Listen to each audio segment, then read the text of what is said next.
Hey everybody, welcome back to the channel. My name is Ryan. Today I'm going to be trying a couple of ryes I've not had before. So I've historically been a pretty big fan of New Riff.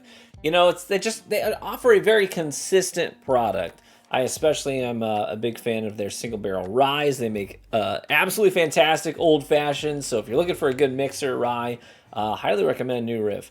But they have done some experimental stuff as well. So I've got two of their more experimental things on the table today. These were samples sent in from Damn Thrice. So hey, thank you very much, Thrice. Appreciate your generosity, brother. So I'm gonna pour these and let them open up a little bit, and then I'll talk about what they are and what makes them unique. Alrighty, so the two ryes that we have here, one of them is the Balboa Rye, which is a 4-year-old rye. It is 100 proof. And Balboa Rye is it's an heirloom grain. It's not like your traditional rye grain that's usually used in your rye whiskeys. So this one is grown specifically by, I think it's like a Fogg Family Farm is the name of it, right across the border there in Indiana. And they grow all the Balboa heirloom grains for this rye, for New Riff.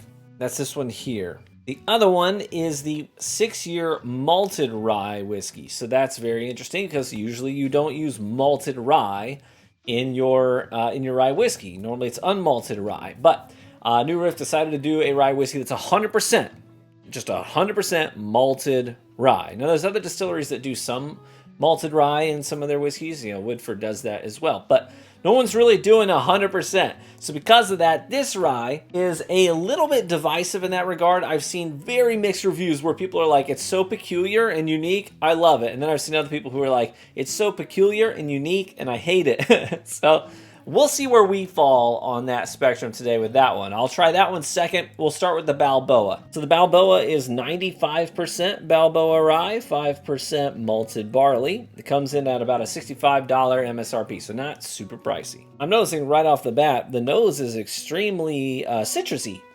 like orange zest. You get a lot of orange zest and some circus peanut candies in there as well.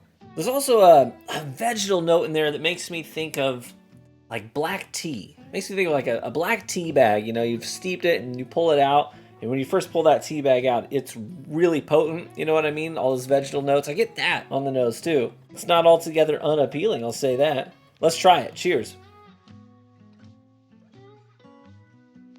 Wow, that is very different. Yeah, I get a little bit of orange zest right up front, but then it's quickly overtaken by earthy, vegetal, herbal notes as well. Is this weird? I think of rosemary and coffee grounds. Is that weird? I don't know. That is very unique. I don't know how to feel about it. I don't really know. It's like, I don't know that I've had anything that really tastes like that before. I can tell you, I can see why Balboa Rye is not a popular rye to use because it is extremely unique. It seems like the kind of flavor profile that is divisive by nature. Like some people are going to taste that and be like, that is not my vibe. And other people can be like, wow, that's really unique. I like that a lot. I'm trying to find out where I'm at on the spectrum. Yeah, what a singular experience. Very unique. I don't think I've ever had a rye that tastes like this. And the weird part about it is it threw me a curveball because the nose did not give me a lot of that earthy vibe. We got a little bit of it, but the nose, it nosed more like a traditional rye that I would say is more like a 6-year rye. But the palate is just so different. So if you're down to try something that is extremely unique, very earthy, very vegetal, and herbal notes in there too, like I keep coming back to that rosemary note as well, then you might be down to clown with New Riff's Balboa. Let's move on to the next one, we'll do a little bit of comparison, and then I'll pick which one I prefer. Sound good? So again, both of these fairly experimental. This one's the 6-year-old malted rye, 100% malted rye in the mash. So the mash bill isn't multiple things, it's just one thing. It's just malted rye. Kind of like single malt scotch is just malted barley and nothing else. On the nose, I get dark chocolates, a little bit of, I want to say plum. It's been a while since I've had plum, but that's where my head went. It was a really dark, rich, sweet red fruit like plum. And I think of Quaker oatmeal as well on the nose. Quaker oatmeal, plum, and dark chocolates. Interesting nose. I like that nose. Let's try it. Holy cow.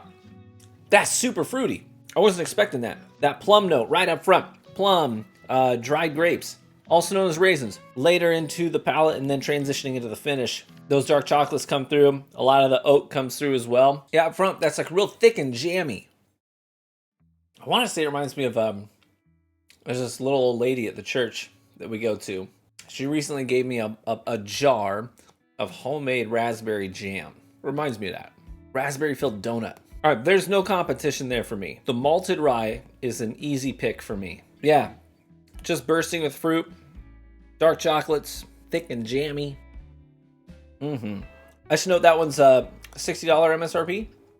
60 bucks, just pretty good for a 6-year experimental rye whiskey. Yeah, for me and my money, I'd be much more likely to pick that one up of these two. I like that a lot. The other one, it's just so peculiar.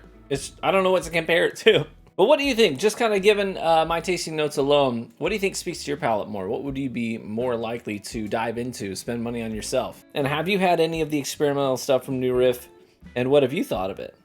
Let me know in the comments below. Big shout out to Thrice for sending in these samples. Really appreciate you, brother. You're so kind. Tomorrow night is the live stream. Patreon blind live stream. Patreon, one of our Patreon members won the raffle, picked the blind, sent the list to my wife. She'll pour everything on stream so you can see there's no movie magic. And then I'll come in and I'll have no idea. I'll have no idea what's been poured. Then I'll go through them. I'll taste them all. I'll notice them all. I'll give some tasting notes on them all. And then I'll rank them from my favorite to least favorite for the night. And we'll reveal what they are. Should be good fun. We're also doing, I think you've got 2 days left to sign up if you want to do be a part of our virtual bottle share. So that is for Patreon supporters as well. You can join the Patreon for as little as $1 a month and gain access to these cool things that we do, by the way. Link to that is in the description. So big shout out to my Patreon supporters. Really appreciate you guys and for funding the bottles I get to pick up and review here on the channel. Appreciate you. Cheers, my friends. May you live richly and get better with age. And I hope to catch you in the next one. Bye-bye.